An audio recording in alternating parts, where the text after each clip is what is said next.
एक बार सैमी नाम का एक छोटा लड़का रहता था। वह अपने परिवार के साथ देहात के एक छोटे से गांव में रहता था। सैमी केवल 8 साल का था, लेकिन वह बहुत ही जिज्ञासु और साहसी युवा लड़का था। वह हमेशा ग्रामीण इलाकों की खोजबीन करता रहता था और वहां के जंगली जानवरों को देखकर मोहित हो जाता था। एक दिन सैमी ने पास के जंगल में टहलने का फैसला किया। उसने जंगल में रहने वाले जादुई जीवों के बारे में कई कहानियां सुनी थी और वह यह देखने के लिए उत्सुक था कि क्या उसे कोई मिल सकता है। वह काफी देर तक जंगल में टहल रहा था, तभी उसे एक अजीब सी आवाज सुनाई दी। वह सुनने के लिए रुका और महसूस किया कि यह एक बकरी के मिमियाने की आवाज थी। सैमी ने ध्वनि का अनुसरण किया और अंततः एक छोटा सा समाशोधन पाया। समाशोधन में पड़ी एक बूढ़ी बकरी थी। बकरी छोटी और सफेद थी, जिसके सिर और पैरों पर ग्रे फर के गुच्छे थे। सैमी ने बकरी के पास जाकर देखा तो बकरी घायल हो गई थी। उसका बायां पिछला पैर मुड़ गया था और उसे खड़े होने में परेशानी हो रही थी। सैमी को बूढ़ी बकरी पर तरस आया और वह उसकी मदद करना चाहता था। वह भागकर अपने घर गया और अपने माता पिता को घायल बकरी के बारे में बताया।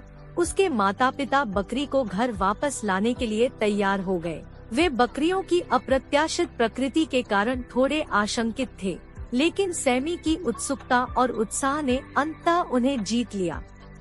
सैमी बूढ़ी बकरी को घर ले गया और पिछवाड़े में रख दिया। उसने उसे खिलाया, पानी पिलाया और उसके घायल पैर की देखभाल की। सैमी की मदद के लिए बूढ़ी बकरी बहुत आभारी थी और जल्द ही दोनों अच्छे दोस्त बन गए। हर दिन सैमी बकरी को पिछवाड़े में ले जाता और वे एक साथ खेलते। एक दिन जब सैमी बकरी के साथ खेल रहा था, उसने बकरी के किनारे पर एक अजीब सा निशान देखा।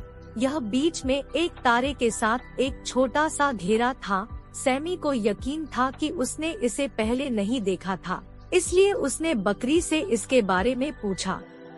बूढ़ी बकरी ने सैमी को बताया कि यह एक जादुई बकरी हुआ करती थी। उसे जंगल के राजा से एक विशेष इच्छा मिली थी, जिससे वह उड़ने और जादू करने की अनुमति दे सके, लेकिन राजा ने भी उसे एक टूटे हुए पैर के साथ जीवन का श्राप दिया था और जादुई शक्तियाँ चली गयी। सैमी इस कहानी से चकित था और उसने बूढ़ी बकरी की मदद करने की कोशिश करने का फैसला किया। वह जानता था कि श्राप को हटाने का एकमात्र तरीका जंगल के राजा को ढूंढना और उससे इसे रद्द करने के लिए कहना है।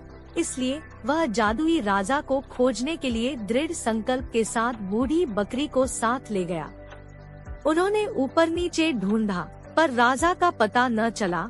कई दिनों की खोज के बाद जब उन्होंने एक गुप्त गुफा पर ठोकर खाई तो उन्होंने लगभग उम्मीद छोड़ दी थी।